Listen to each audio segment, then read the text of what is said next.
11절에서 14절까지 말씀입니다. 로마서 6장 11절에서 14절까지 말씀. 다 자리에 일어나셔서 주의 음성을 경청하시기 바랍니다.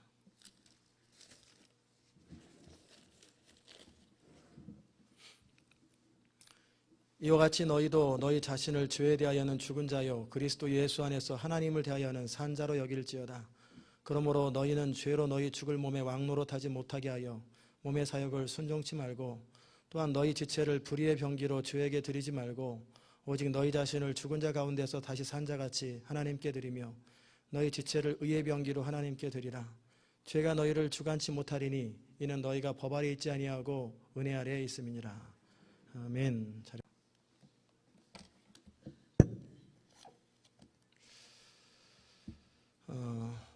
매주마다 죄의 세력에 대한 말씀을 여러분과 나누면서 제 마음에 계속 부담이 됩니다. 여러분이 모를 때는 모르는 대로 심판을 받는데 알면 아는 대로 심판을 받아요. 특별히 우리 시온에 속한 성도들을 하나님께서 정결케 하시기 원하시는데 마치 이스라엘 백성들이 말라기에서 하나님 앞에 따집니다. 하나님이 우리를 사랑한다고 했는데 도대체 언제 사랑하셨습니까? 맨날 지지고 볶고 싸우고 맨날 매맞고 핍박당하고 그게 하나님 우리한테 하신 일인데 도대체 뭘 사랑하셨습니까? 그건 하나님을 심히 오해한 거죠. 하나님이 택하시고 사랑하는 자들에게 특별한 계획과 목적이 있고 부르심이 있고 부담이 있습니다. 그러기에 이스라엘 백성들은 다른 모든 민족과는 다르게 거룩해야 되고 존귀해야 되고 뛰어나야 돼요. 그런데 그 하나님의 부르심을 놓쳐버린 그 사람들을 하나님께서 다른 사람들이 어느 정도 잘못했는데 내버려 두는데 그 이스라엘 백성들이 잘못할 때는 다른 사람보다 더 심각하게 꾸짖습니다. 그런데 이스라엘 백성들은 이방인들보다 더 악하더라는 거예요. 이 말씀을 왜 드렸냐면 여러분 시온에 속한 여러분들이 하나님이 원하시는 건 여러분 정결하게 만들고 거룩하게 원해요. 그러면서 제 마음속에 부담이 있어요. 이 말씀이 또 선포되면 선포되고 듣고 깨달은 만큼 그대로 살지 못하면 더 혼날 텐데. 여러분 가운데 스스로 자신이라고 느끼시는 분들은 스스로 돌이켰으면 좋겠어요. 오늘 아침에 하나님이 두 사람을 경고하셨는데 여러분한테 표현하지 않고 제가 기도할 거예요. 내용만 이야기할게요. 수차례 경고하고 본인이 알고 있는 죄악들을 계속 경고받으면서도 돌이키지 아니하기 때문에 내가 그를 징계할 것이다. 그라고 그래서 남자를 얘기하는 거 아니에요. 징계할 것이다. 그리고 스스로 할 것이다. 왜 내 인생이 이렇게 힘들고 어려운지 이제 알게 될 것이다. 또 다른 사람에게는 그의 태도를 내가 바꿀 것이다. 그의 어그러진 태도를 내가 바꿀 것이다. 아침에 일부 예배 때 그 말씀 하시더라고요. 전 누구라고 말하면 그분 마음이 상하기 때문에 제가 개인적으로 표현도 안 할 거예요. 그냥 기도할 거예요.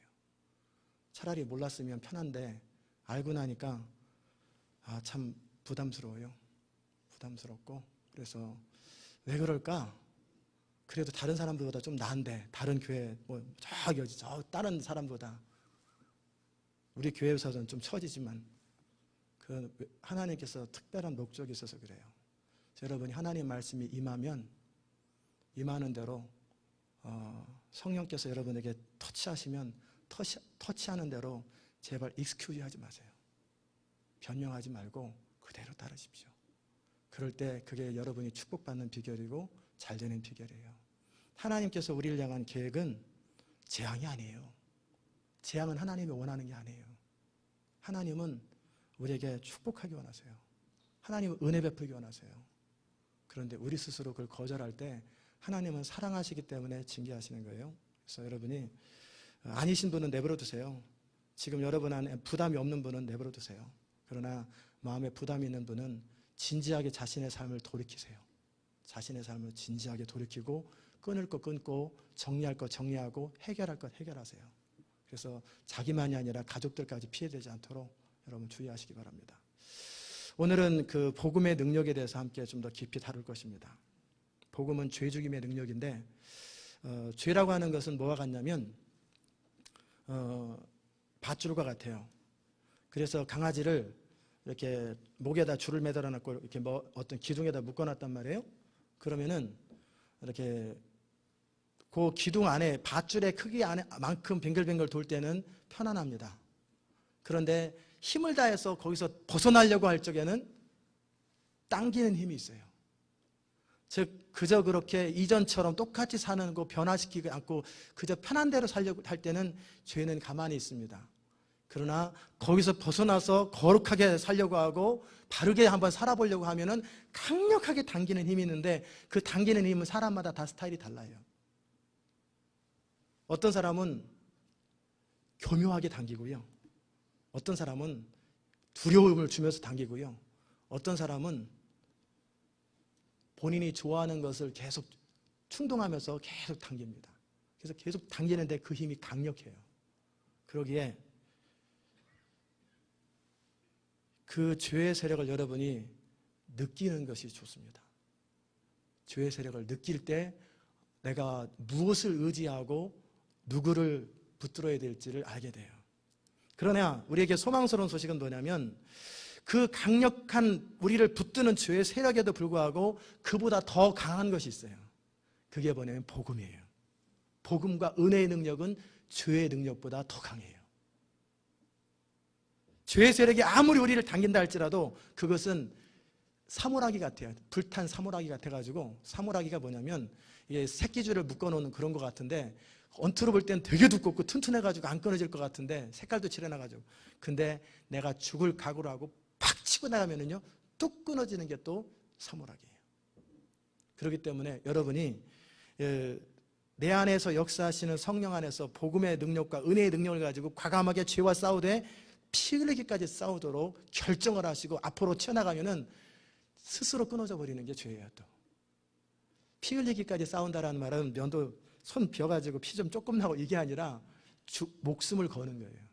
내가 이렇게 죄의 지배에 사느니 차라리 죽는 게 낫다. 그렇다고 자살하라는 게 아니라 죽음을 각오하고 결사적으로 나가려고 그러면은 힘없이 쭉 끊어지는 게 모래성처럼 무너져 버리는 게 또한 죄의 세력이에요. 그 작심할 때까지가 어려운 거예요. 그 작심할 때까지가 여러 가지 방법으로 여러분을 유혹하지만 결정을 하고 이제는 죽으면 죽으리라고 딱 나가는데 안 죽어요. 그리고 탁 비상해버린단 말이에요. 그의 인생이 팍 떠버려요. 그게 또한 은혜의 능력이에요. 믿는 자들에게는 죄가 절대적으로 지배하지 않고 상대적으로 지배합니다. 다시 말하면 복음의 원리를 깨닫고 성령을 따라 살아가며 믿음으로 살아가려고 할 때는 죄는 그 힘을 잃고 아무 능력이 없어요. 그러나 우리가 죄에게 허락하고 죄의 유혹에 빠지고 무지하든지 스스로 빠지든지 빠지는 만큼 죄는 우리를 사로잡는 거예요. 그러나 어느 때든지 우리가 죄의 지배 아래 있다고 느낄 때 그게 인생이지 뭐 내가 연약해서 자꾸 그런 말 하지 마시고 거기서 내가 벗어나겠다고 깨닫고 중심으로 회개하고 하나님의 뜻대로 살려고 하고 주여 나를 조수하고 이를 악물고 내가 각오를 하고 딱 나가면은 너무나 쉽게 죄가 끊어져 버리는 거예요. 너무나 쉽게 끊어지는 거예요. 굉장히 강할 것 같은데요. 사실은 조그만 소년이 던지는 돌 하나처럼 골리앗이 그냥 무너져 버리는 게 또한 죄예요. 아멘이십니까? 그러기에 우리 안에서 해야 할 일은 뭐냐면 이 싸움, 죄와의 싸움은 피할 수가 없는 싸움이라는 거예요. 다른 길이 있으면 얼마나 좋겠어요. 다른 길이. 제가 몇 년 전에 쓰신 편지인지 모르겠지만 저에게 쓴 편지인데 이름을 안 써가지고 누구 썼는지 지금도 기억이 안 나요. 그런데 그 편지 가운데 많이 힘들어하는 편지와 함께 그런데 제 안에 숨어있는 진짜 문제가 뭔지 압니까 목사님?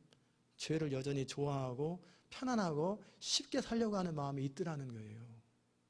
내가 하나님의 뜻대로 살고 싶은 마음과 함께 내 안에 그냥 쉽게 편안하게 적당히 살고 싶은 마음이 내 안에 있는데 어떻게 하면 좋아요?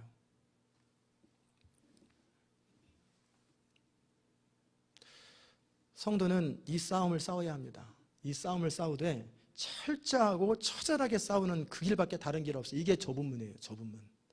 그 나머지 모든 길은 근사하게 표현되는 어떤 말도 다 넓은 길이에요. 좁은 문으로 가셔야 돼요. 그러면 어떤 일이 생기냐면 좁은 문으로 걸어가면 그런 거랑 똑같아요. 좁은 길로 가는데 운전 못하는 사람은 차가 와서 자기 부딪힐 것 같잖아요. 근데 운전 잘하는 사람은 좁은 길로도 잘 다녀요. 80마일, 90마일 넘고도 잘 다닌단 말이에요. 그게 운전 잘하는 사람이에요. 그런 것처럼 좁은 문으로 가는 것이 익숙해진 사람은 좁은 문으로 사는 것이 편해요. 그리고 즐겁고 열매들이 주렁주렁 있고 행복해지고, 우리 안에 역사하시는 성령의 능력을 따라 은혜가 왕노릇하는 삶을 살 수 있는 비결은 좁은 문으로 가는 거예요. 그러게 오늘 여러분과 함께 세 가지 복음의 능력, 어떻게 죄를 이기고 능력 있는 삶을 살 수 있는지 복음의 비밀을 함께 나눌 것입니다. 첫째는 복음은 죄를 이길 힘을 준다라는 거예요. 하나님께서 인간을 다스릴 때 두 가지로 다스립니다. 하나는 율법으로 다스리고 하나는 은혜로 다스립니다. 하나는 율법으로 다스린다는 것은 믿지 않는 자들에게 해당되는 거예요. 예수 밖에 있는 사람들에게, 예수 밖에 있는 사람들에게 율법으로 다스립니다. 그리고 율법조차도 알지 못하는 사람들에게는 양심의 법으로 다스립니다. 그래서 핑계할 수 없도록. 그 양심이라는 게 참 특이한 게, 전 세계 문화가 다르고 환경이 달라도 기본적으로 사회 질서를 유지하는 것은 거의 비슷해요. 부모를 공경하라, 뭐 이렇게 해라 저렇게 해라, 기본적인 것. 약간의 차이는 있지만 그게 양심의 법이에요. 그 양심의 법이 그 사람을 나중에 심판합니다. 그런데 문제는 그 양심의 법이 그 사람을 그 죄에서 벗어나게는 못하더라는 거예요. 부담을 주지. 또 구약의 백성들이나 성경을 알고 있는 사람들은 율법이 그를 다스립니다. 무엇이 옳은지 무엇이 그른지를 정확하게 심판하고 가르쳐줍니다. 그러나 이 율법도 그 죄에서 벗어날 수 있는 힘은 제공해 주지 않아요. 옳고 그름만 알게 하지 어떻게 해야 되는지는 능력은 안 줘요. 오직 참 구약의 백성들이 부러워해야 될 게 뭐냐면, 믿는 자, 예수 안에 있는 자를 부러워해야 돼요. 우리 예수 그리스도 안에 있는 자들은 은혜가 그 사람을 다스려요. 은혜가 다스린다는 건 뭐냐면, 우리 안에서 거하시는 성령께서 보혜사가 되셔서 우리가 중심으로 하나님을 의지하고 항복하는 마음으로, 깨어진 마음으로 주님을 붙들기로 결정할 때 언제든지 강력하게 성령께서 우리를 붙드시고 일으키시고 세우시는 그 힘이 있고, 두 번째 은혜가 다스린다는 말은 예수님께서 십자가 안에서 이뤄놓은 그 모든 공로와 모든 것이, 희생이 값없이 그냥 우리에게 주어져 버리더라는 거예요. 그래서 은혜예요. 그래서 좋은 거예요. 율법이라는 것은 죄를 발견하게 하지만 죄를 벗어나게 할 수 있는 힘은 없어요. 결단하고 의지적으로 하지만 더 종교적이 되고 더 자기의에 빠지고 더 문제가 생기더라는 거예요. 오직 우리가 죄를 극복하고 이길 수 있는 힘은 우리 안에서 역사하시는 성령을 따라 하나님의 생명이 우리 안에서 왕노릇할 때예요. 그런데 그 하나님의 생명은 언제 왕노릇하냐면, 우리가 중심으로 그 성령을 따르기 원하고, 생명이 우리의 영 안에서 영의 생각이 있거든요. 우리 성령께서 우리 영을 통해서 말씀하시는 성경 말씀을 사용하시든지 직접 말씀하시든지 영의 생각을 따라 살기를 소원하고 성령을 따라 살기를 원하는 그 사람들에게는 성령이 다스리고 은혜가 다스려요. 그러나 여전히 버티고 자기 고집대로 살고 사람들이 의견대로 사는 사람에게는 율법이 그 사람을 다스려도 내버려둡니다. 그러기에 우리가 승리하는 비결은 우리 안에 거하시는 성령을 따라 생명이 왕노릇할 때만이 승리하는 거예요. 그러게 이 언약에 참여한 사람들은 복이 있는 거예요. 그럼에도 죄의 영향력은 다 끊어지지 않았어요. 우리가 죄 가운데 거하고 말씀과 성령을 따라 살지 않는 영역과 그런 바운더리가 있어요. 어떤 것은 내가 하나님 뜻대로 하는데 어떤 것은 그냥 아직 내 마음대로 하고 싶고요, 아직은 이건 내버려 두고 싶어요. 그 영역은 죄가 다스리고요, 그 다음에 한때는 믿음으로 살았는데 지금은 좀 처져 있는 그 시간들을 죄가 그 사람을 다스려요. 그리고 그 우리를 계속해서 몰아가고 계속 틈을 줘서 죄를 사랑하게 만들고 죄의 지배 가운데 거하도록 하는 것이 또한 죄의 세력이라고 해요. 죄는, 우리 시온에 속한 성도들은 죄가 뭐냐면 도둑질, 살인죄, 이거 죄가 아니라고 그랬지요. 그건 죄의 결과고 죄의 대상이에요. 죄는 강력한 세력이요, 인격이라고 그랬어요. 인격. 생각이 있고 의견이 있고 감정이 있고 다 있어요. 우리 안에서 역사하시는 강력한 힘이 아니라, 힘뿐만 아니라 인격적인 세력이라는 거예요. 존 오웬과 마틴 루터 존스 목사님이 그토록 강조하는 거예요. 사도 바울이 그토록 내가 원하는 바 선은 행하지 아니하고 내가 원치 않은 바 악은 행하는데 오호라, 이것은 내가 한 것이 아니라 내 안에 거하는 죄니라. 정확하게 인격적으로 표현했단 말이에요. 죄라고 주어로 표현했어요. 죄가 스스로 움직인다는 거예요. 그러게 이 죄의 세력에 대해서 분명한 이해를 가지고 그 죄에게 자리를 내어주지 않아야 돼요. 그러기에 죄에게 틈을 주지 말아야 돼요. 마귀에게 틈을 주면 안 돼요.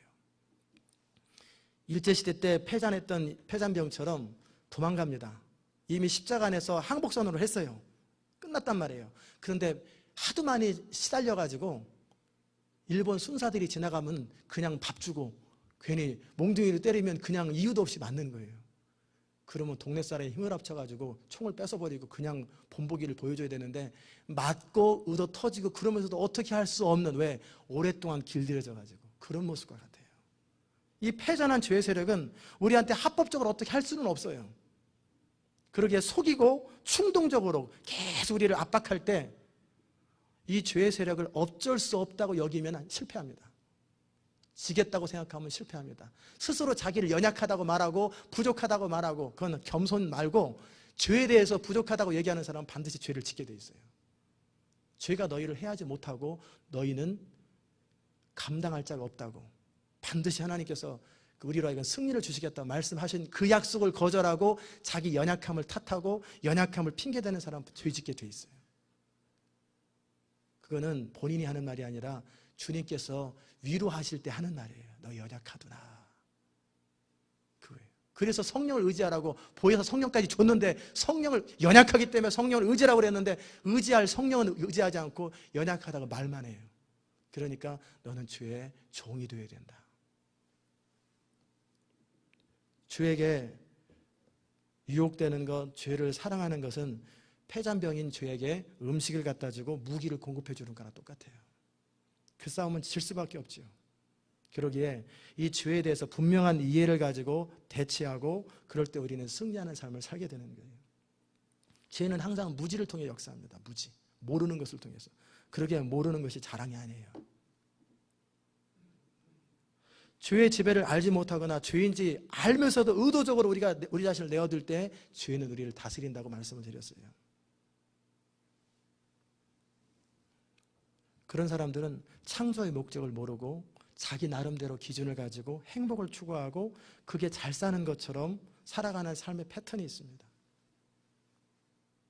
믿지 않는 모든 사람과 또 교회를 다니지만 성령을 따르지 않는 모든 사람들은 하나님이 그 사람을 향한 목적을 몰라요. 부르심을 몰라요. 그리고 하나님 나라 원리대로 살지 않아요. 자기 행복을 위해서 살아요. 그렇기 때문에 대부분 죄의 지배 아래 살고 있다는 거예요. 그런데 문제는 이런 사람이요, 교회를 잘 다녀요. 착실하게 교회 다니고 그리고 성실합니다. 그리고 본인이 믿음 생활 잘한다고 생각해요. 그리고 자기는 특별한 죄가 없다고 생각해요. 회개하라면 회개할 게 없다고 생각해요. 제가 그랬었어요. 저 십자가는 왜 필요하냐? 바깥에 죄인을 위해서 필요한가? 제가 그러고 살았어요. 청년 때. 죄가 없다고 생각했어요. 왜? 주일 빠져본 적이 없고 아이들 가르치고 늘 하나님 생각하고 그렇게 살거든요. 그런데 이런 사람이 자기를 점검하려면 내가 죄 있나 없나, 왜냐하면 이런 사람은 죄를 얘기하면 도둑질, 살인죄, 강도질 이런 생각을 하기 때문에 죄가 없다고 그러는 거예요. 하나님을 영화롭게 하지 않는 것이 죄인 걸 모르고, 그러게 이런 사람이 자기가 어떤 사람인지 알려면 죄를 찾지 말고 뭐를 찾아야 되냐면 내가 영적으로 살아있는지 죽어있는지를 점검하셔야 돼요. 그리고 내 마음 중심에서 불타오르는 그리스도에 대한 사랑과 헌신의 마음으로 가득 차 있는지 그걸 점검하라는 거예요. 죄 지는 거 죄인이 아니야 이런 거 점검하는 게 아니라 내 안에 그리스도의 십자가 안에서 나를 사랑하신 하나님의 사랑이 얼마나 큰가, 이 감격이 있는가 없는가, 그걸 점검하라는 거예요. 그거 없는 사람은 지금 죄에 빠져있고 착각하고 살아가는 건데 그것도 모르고 살아가요. 그리고 하나님의 성령 안에서 신령한 하나님과의 교제가 있는가, 주님의 음성이 날마다 들리는가, 이걸 확인해 봐야 돼요. 오랫동안 다녔던 교리를 알고 설교 들었고 그래가지고 자기가 착각하지 말고 오늘 매일매일 매 순간 성령의 음성이 들리고 성령의 인도를 지금 받고 사는가 안 받고 사는가, 하나님과 교제가 있는가 없는가, 그걸 확인해야 돼요. 그리고 자신의 마음속에 거룩함을 추구하는가, 편함을 추구하는 거 말고 진짜 거룩하게 살기를 원하고 순결한 삶을 원하는가 원치 않는가, 어느 정도 원하는가. 거룩함은 좋지요. 그런 말 말고 진짜 거룩함을 위해서 대가를 지불하고 끊을 거 끊고 정리할 거 정리하고 정말 어떻게 하든지 내가 하나님께 더 가까이 가기 위해서 몸부림을 치는 이 수고가 있는가 없는가를 보라는 말이에요. 뭐 특별한 죄를 찾지 말고 그런 걸 보라는 거예요. 그리고 그 중심에 하나님의 나라와 하나님의 영광보다 나를 추구하는가 하나님 나라를 더 추구하는가를 한번 살펴보세요. 그러면 스스로 알 거예요. 내가 어떤 사람인지. 그렇게 무지한 사람들은 이 말씀을 듣고 돌이키길 바랍니다. 그리고 죄인 줄 알면서도 스스로 무너진 사람들이 있어요. 죄책감과 죄의식이 있지요. 알면서도 죄 속에 사로잡혀 살아가고 그러면서도 곤고한 자기 삶을 풀면서 비참해하려. 알아요.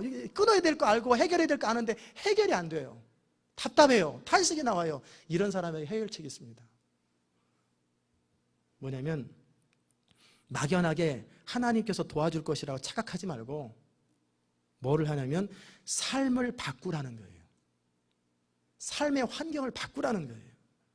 자신의 삶에서 무너진 부분과 죄에 빠지기 쉬운 환경들이 있으면 그 환경을 제거하라는 거예요. 대신에 은혜의 수단과 하나님 앞에서 다시 서라는 거예요. 몸에 해로운 음식을 계속 먹으면서 몸에 해로워요. 당뇨에 있는 사람이 단 거 먹으면 안 좋잖아요. 기름기 있는 거 안 먹어요. 근데 해로운지 알면서 맛있기 때문에 계속 먹어요. 그럼 죽으러 가는 거예요.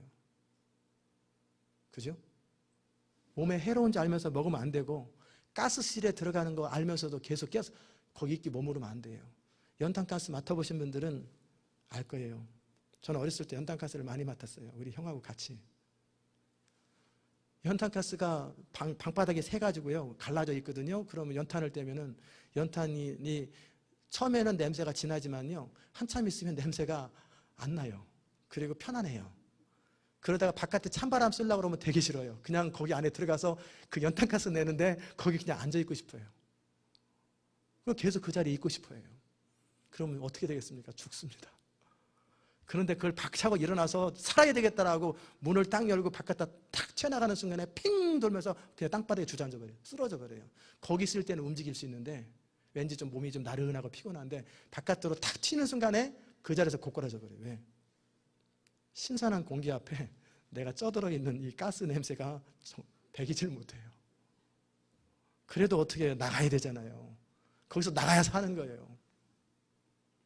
마찬가지로 영적인 삶에 해가 되는 환경이 있다면 환경에서 벗어나라는 거예요. 그 환경에 그대로 있으면서 주께서 도와주시겠지 착각하지 마세요. 하나님은 그렇게 할 일 없는 분 아니에요. 인터넷이나 텔레비전을 통해 시간 낭비하고 거룩한 삶을 해치는 때는 차라리 끊어버리고 없애라는 거예요. 절제하겠다. 절제했으면 진작 했지. 안 되는데 무슨 지금까지 붙들고 몇 년을 붙들고 있어요. 아니면 아닌 거예요. 내 신앙생활 앞으로 나가는데 질질 끊으면 차라리 죽을지언정 포기를 해버리는 거예요.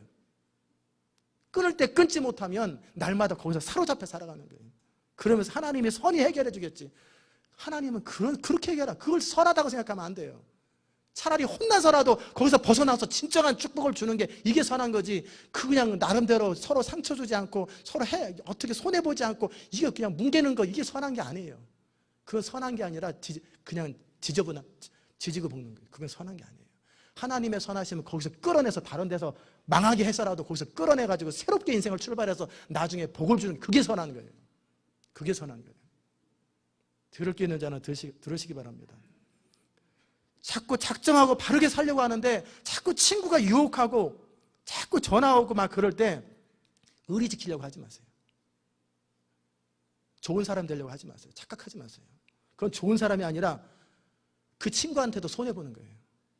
둘 중에 한 사람이라도 서 있어야 되는데 둘 다 같이 엉망이 되면 되겠어요.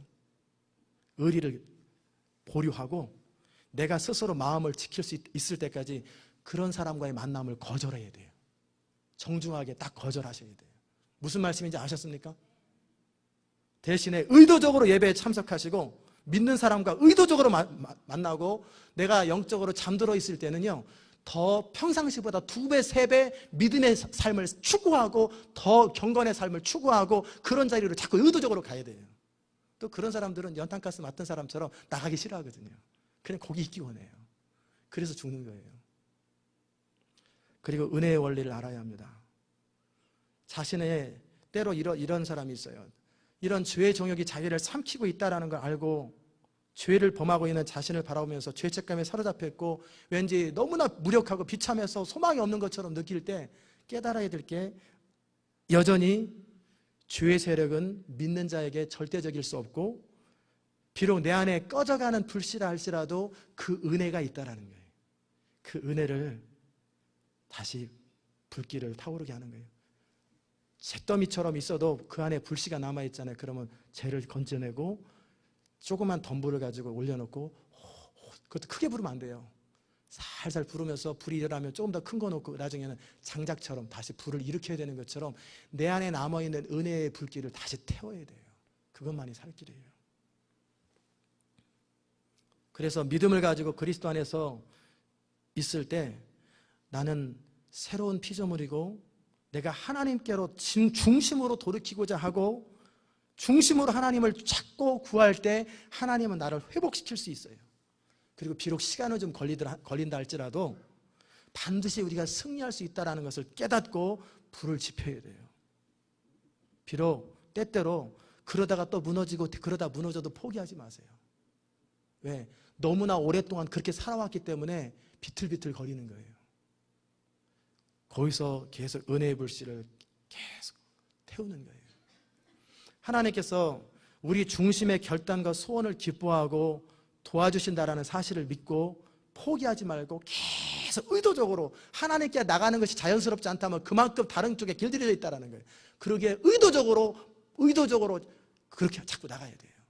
성경 읽는데 저절로 읽어질 때 읽는 것이 좋은 게 아니고 잘 안 읽어질 때가 있어요. 성경이 잘 안 읽어질 때 내가 그만큼 죄에 찌들려 있다는 거예요. 그러면 의도적으로 반복적으로 소리내서라도 읽어서라도 익숙하도록 만들어야 되는 거예요.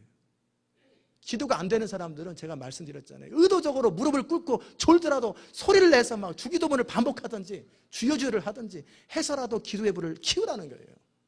어떻게 될 때까지 기다리지 마세요. 의도적인 결단과 헌신이 필요한 거예요. 성도가 끊임없이 붙잡아야 될 것은 뭐냐면 우리가 믿음 안에 있으며 하나님의 자녀이며 은혜 가운데 있을 때 죄는 우리와 상관이 없고 언제든지 내가 하나님 앞에 서고자 하고 중심으로 서고자 할 때 죄는 끊어진다는 것을 꼭 명심하셔야 돼요. 그럼에도 불구하고 힘들고 어려울 때 힌트를 하나 드릴게요. 비디오 가게에서 패션 오브 크라이스트, 다른 거 보지 말고 패션 오브 크라이스트에서 매 맞는 장면을 좀 계속 보세요. 예수님 매 맞는 채찍당할 때 피하나 보세요. 전혀 피하지 않습니다. 죄와 싸울 땐 그렇게 싸우는 거예요. 그 장면을 보면서도 가슴이 찢어지도록 통곡하지 않으면 진짜 무딘 사람이에요. 다른 거 영화 보지 말고 패션 오브 크라이스트에서 하이라이트, 죄에 계속 그 십자가를 지면서 채찍에 맞고 살점이 뜯기는 그 장면을 보면서 예수님 모습 보세요. 표정을 보세요. 조금도 고개를 돌리지 아니하고 여전히 부르르 떨면서 I am ready, 맞을 준비 돼 있다라는 거예요. 그러면서 계속 버티고 있는 그 주님을 본받으세요. 나의 원대로 하오지 마옵시고 오직 아버지의 뜻대로 되기 원하나이다 했던 예수님의 그 고백을 묵상하십시오. 그러면 될 거예요. 달리는 말은 그냥 계속 달리면 돼요. 그러나 멈춰 있거나 반대로 가는 것은 그 정도의 에너지가 필요하고요. 그 정도의 힘이 필요해요. 두 번째, 복음이 우리에게 유익한 것은 자유를 줍니다. 율법은 우리를 자유케 못한다고 말씀드렸어요. 깨닫게 하고 심판에 대해서 말해주지만 죄를 극복할 힘은 주지 못한다. 그런데 복음은 우리에게 자유를 줍니다. 승리를 줘요. 그래서 복음이 굿뉴스라는 거예요. 복음이라는 것은 뭐냐면 단지 성경의 어떤 사실이 복음이 아니고 성경의 어떤 스토리가 복음이 아니에요. 복음의 핵심은 십자가입니다.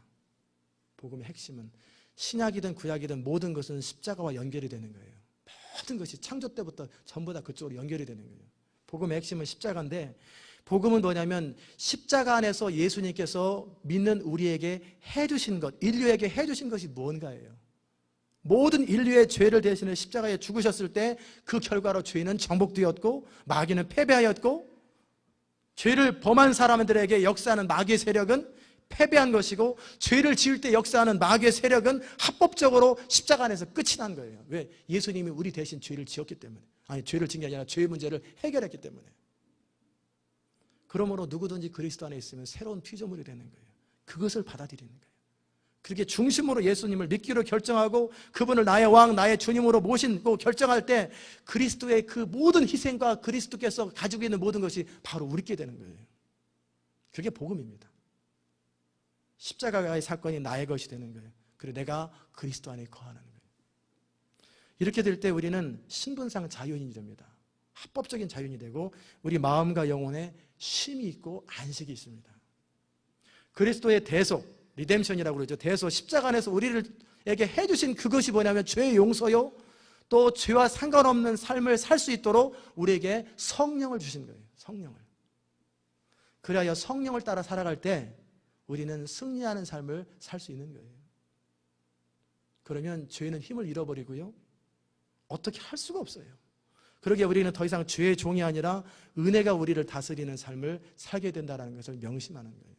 내가 그렇게 하는 게 아니라 이 십자가 안에서 이뤄놓은 그것을 받아들이고 성령을 따라 살기를 결정할 때 저절로 되어지는 삶이 크리스찬 라이프예요. 그래서 크리스찬 라이프는 어려운 게 아니에요. 크리스찬 라이프는 우리 힘으로는 불가능한 거고요, 성령 안에서는 저절로 되는 거예요. 그래서 내 짐은 쉽고 가벼움이라.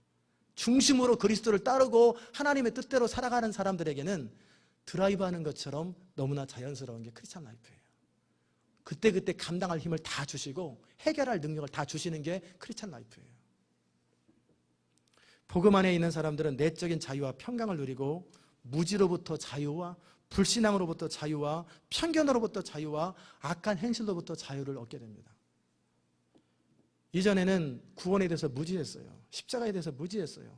그러니까 하나님의 창조하신 목적이 뭔지를 모르고 그저 이 땅에서 잘 살고 자식들 잘 키우고 건강하게 살다가 혹시 주의 은혜로 천국 가면 할렐루야, 이게 또 크리스찬 라이프라고 생각해요. 이건 크리스찬 라이프 아닙니다. 착각이에요.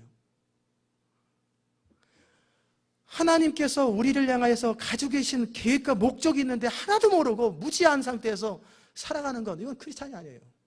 하나님이 각 교회를 향하신, 각 사람을 향하신 목적과 부르심이 있고 하나님의 뜻이 있다란 말이에요.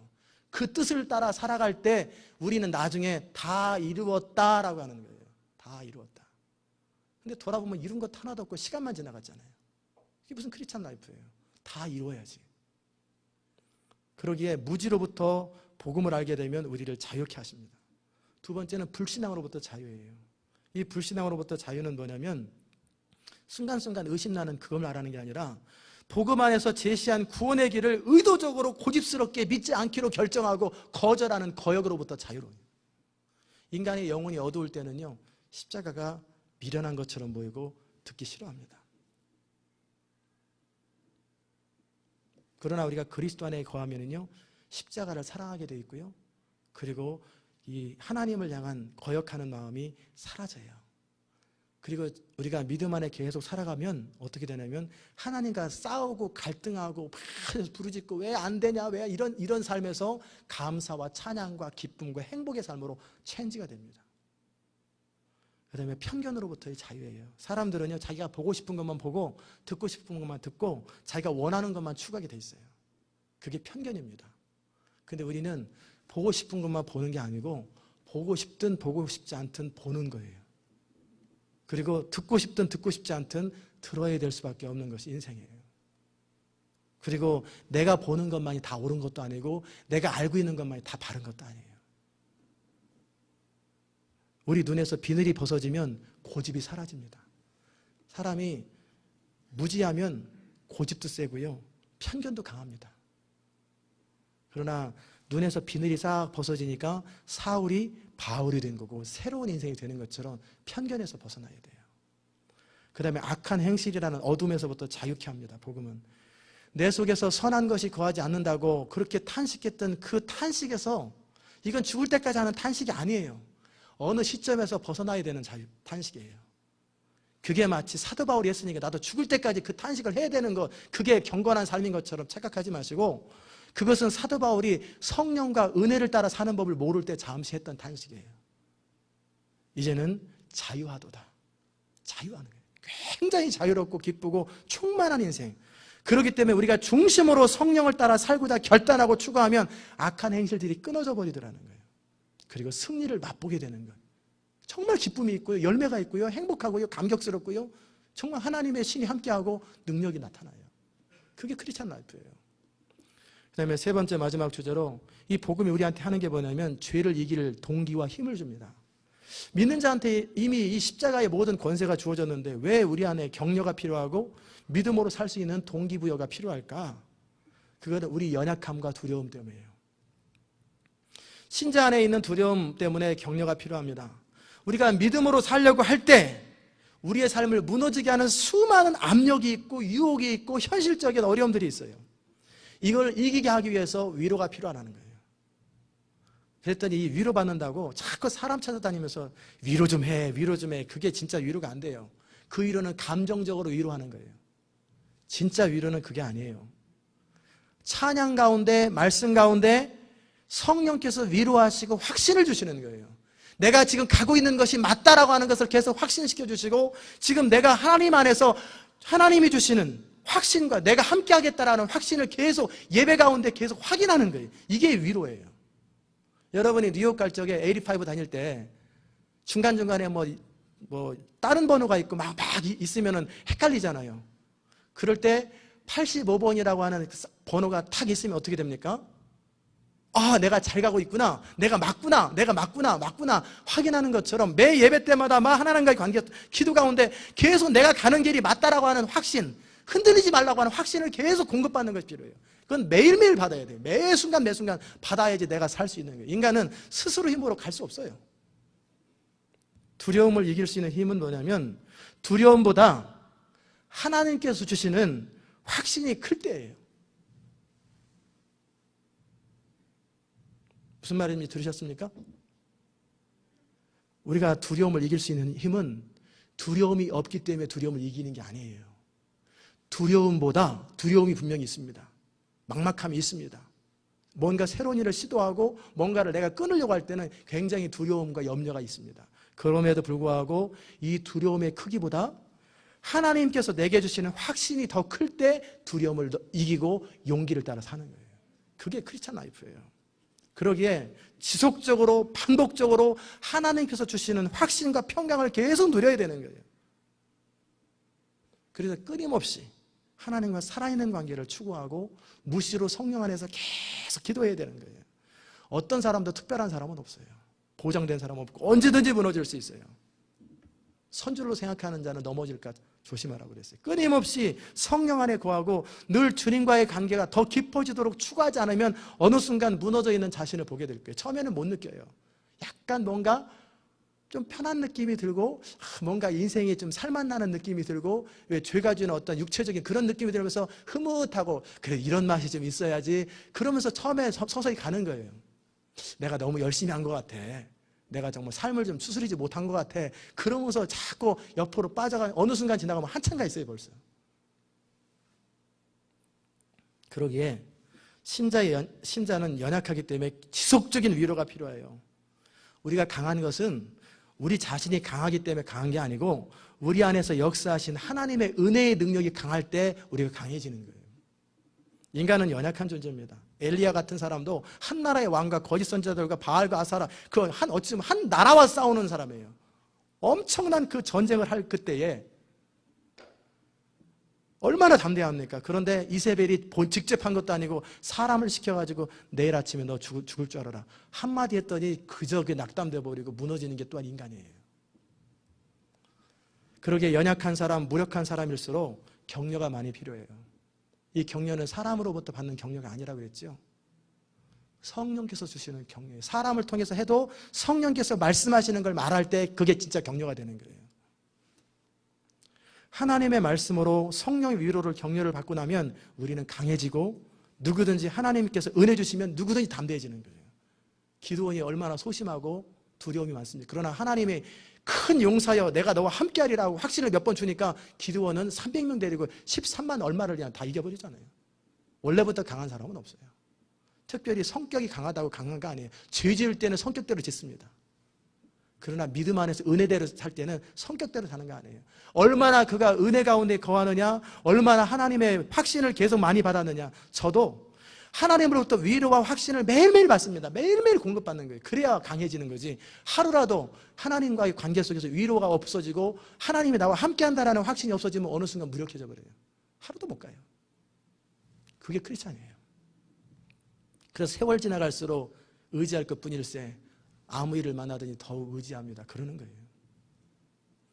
우리가 노력으로 율법을 지키려고 하는 시도 노력으로 강해지는 게 아니고 우리 힘으로 하나님 말씀을 지키려고 하면은 우리는 실패하고 또 설령 결단과 의지로 뭔가를 이뤄내면은요 스스로 자기 의에 빠져서 사람들을 판단하고 무시하고 쉽게 여깁니다. 그런 것도 못하냐. 우리의 승리는 어디냐면 우리 연약함과 약함 가운데, 그러게 바울이 고린도 교회 나는 항상 너희 가운데 구할 때 약하며 두려워하며 떨어노라 그러는 거예요. 우리 약함 가운데, 연약함 가운데 역사하시는 성령의 능력을 강하게 공급받고 위로를 강하게 공급받을 때 사자같이 담대해지는 거예요. 우리 힘으로가 아니라 오직 성령의 능력으로 새롭게 된다는 사실을 여러분이 알아야 합니다. 그러므로 자랑할 게 없어요. 오직 십자가만을 자랑하는 거예요. 이거는 십자가만을 자랑하는 게 의무가 아니라 당연하기 때문에 그러는 거예요. 여러분이 다른 집에 음식 초대를 해가지고 갔어요. 그런데 손님이 다른 사람한테 차린 거 없지만 많이 드세요. 그리고 다니면 되겠어요? 손님은 그냥 감사하고 고마워하고 그건 주인이 하는 얘기예요. 근데 손님이 대신 차린 거 없지만 많이 먹게, 장난으로 그럴 수는 있지만 그러면 안 되잖아요. 십자가 안에서 성령께서 하신 일을 내가 한 것처럼 자랑하고 그러면 안 돼요. 우리는 십자가만을 자랑하고 우리 안에 진정한 것은 십자가 밖에는 실패뿐이 없고 오직 십자가 안에서 진정한 강함이 있다는 거예요. 하나님의 약속을 신뢰할 때, 하나님을 향한 믿음이 있을 때 우리는 어떤 것도 할 수 있고 얼마든지 강할 수 있습니다. 한 나라와도 싸울 수 있어요. 한 사람이. 그러게 마틴 루터 같은 사람이 유럽 전체와 싸우는 거예요. 혼자. 그게 성령의 능력이에요. 그러나 하나님을 향한 믿음이 식어지고 하나님의 약속에 대한 믿음이 식어질 때 우리는 언제든지 약하고 두려워하고 떨 수밖에 없는 건 그거예요. 그러기에 복음의 능력이 강한 거예요. 우리가 어떤 사람이냐, 어떻게 살아냐, 그건 중요하지 않아요. 내가 지금 성령의 위로와 확신을 계속 공급받고 있느냐 아니냐, 그게 중요한 거예요. 우리가 믿음 생활하면서 주의할 것 한 가지는 뭐냐면 잘못된 동기와 목표를 가지고 죄와 싸우더라는 거예요. 죄 자체를 미워하고 하나님을 향한 사랑이 우리가 죄와 싸우는 동기가 되고 목표가 되지 아니하고, 내가 죄를 짓고 나면 인생에 징계도 받고 불편하고 사람들한테 창피당하고 그런 것 때문에, 이 불편함 때문에, 두려움 때문에 죄와 싸우려고 하면 그 사람은 이기고도 지고 또 지고도 집니다. 사람의 눈치를 보고 사람 앞에서 자기 체면과 위치 때문에 죄를 삼가고 좋은 말로 하고 품위 있게 사는 사람은 아무도 없는 혼자 있는 곳에서 엉망이 되어버립니다. 무너져 있는 자기를 보게 될 거예요. 그렇게 진정한 자기는 누구냐면 사람들 앞에 서 있을 때가 아니라 혼자 있을 때 자기 모습이 진짜 자기예요. 이건 진정 죄와 싸우는 게 아니에요. 하나님을 사랑하고 하나님을 중심으로 더 가까이 가고 싶고, 이 죄 때문에 하나님과 장벽이 막히거든요. 하나님과 더 가까이 가고 더 가까이 하고 싶기 때문에 죄와 싸우는 그것이 동기가 되어야 돼요.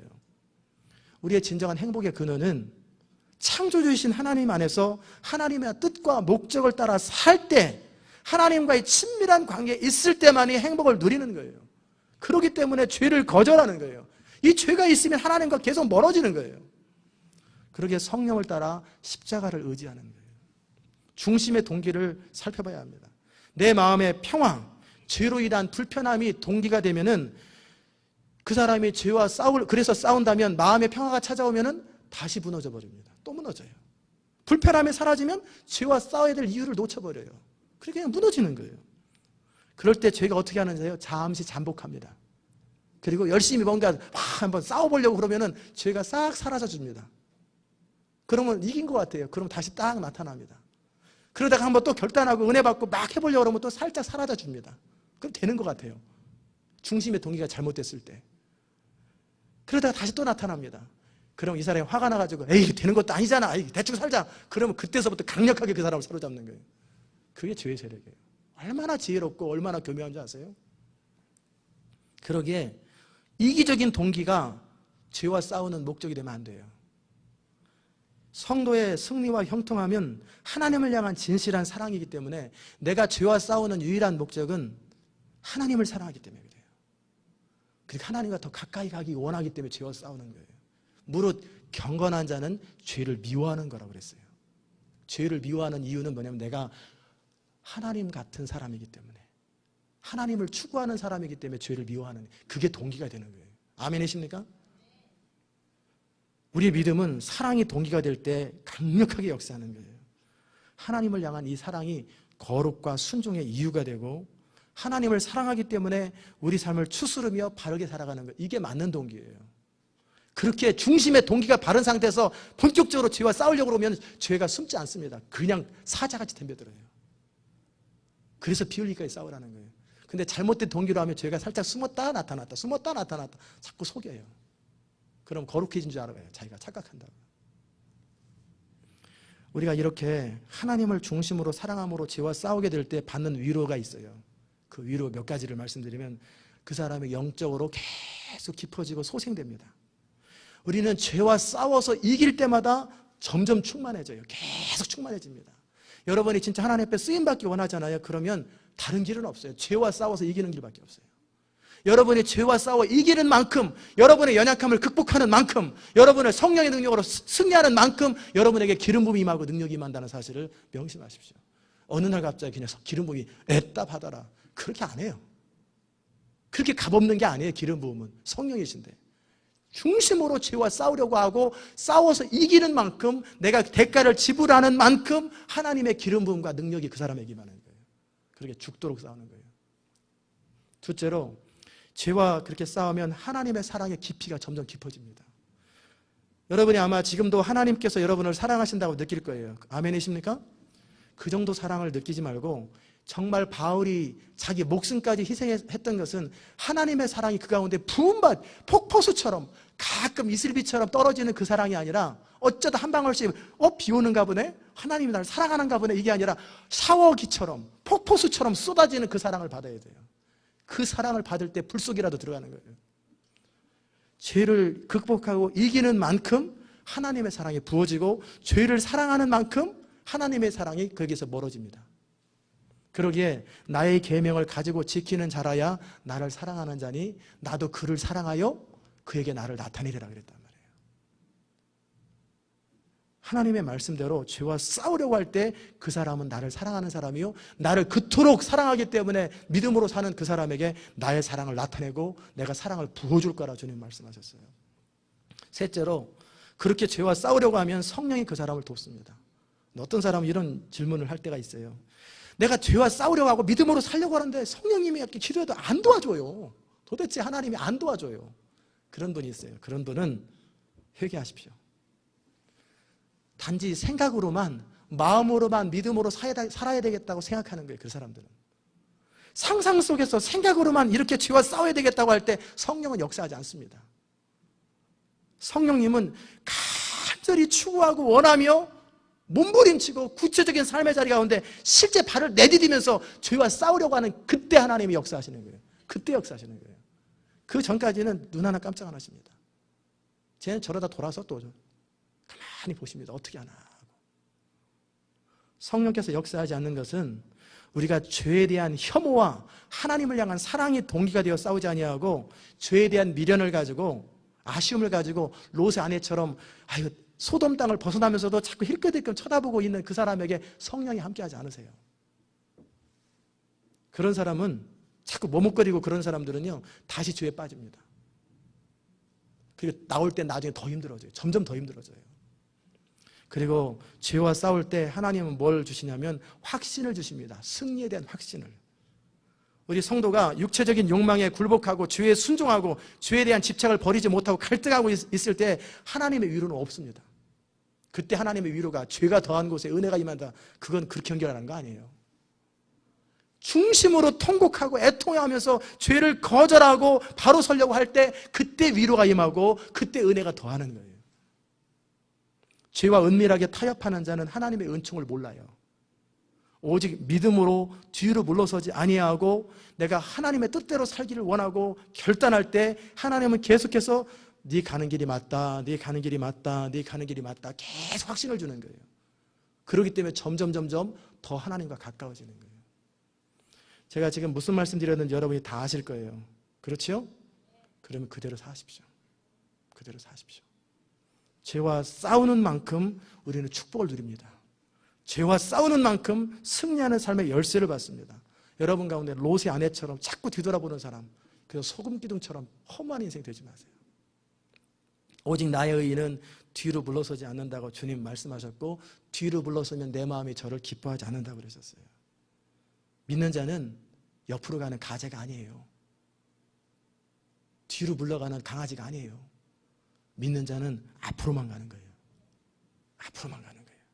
하나님의 부르심의 상을 향해서 앞으로만 전진만 있는 거예요. 그게 크리스찬 라이프예요. 여러분의 삶 가운데 그런 축복이 넘쳐나시기를 주의 이름으로 축원합니다. 기도합시다. 하나님 아버지 감사합니다. 지금 3주째 죄의 세력에 대해서 다루고, 오늘은 또 어떻게 죄를 극복하고 승리할 수 있는지 비밀까지 다 가르쳐줬습니다. 하나님 참 두렵습니다. 모를 때는 모르는 대로 사는데 이제 알면은 아는 대로 심판을 받을 텐데, 이미 죄에 대해서 정확하게 다 설명했고 어떻게 할 때 성령이 함께 한다고 정확하게 설명했는데 우리 안에 결단이 없고 또 미적미적거리면 더 큰 어려움들을 겪을 텐데, 우리 중에 그런 사람이 한 사람도 없도록 정말 결단하고 각오하고 주님을 의지하면서 죄와 승리하는 자들 될 수 있도록 은혜 베풀어 주옵소서. 성령님, 오늘 말씀하신 그대로 하나님의 위로와 확신과 충만케 하시는 역사들이 우리 모두에게 있게 하여 주옵소서. 예수님의 귀하신 이름으로 기도드리옵나이다. 아멘.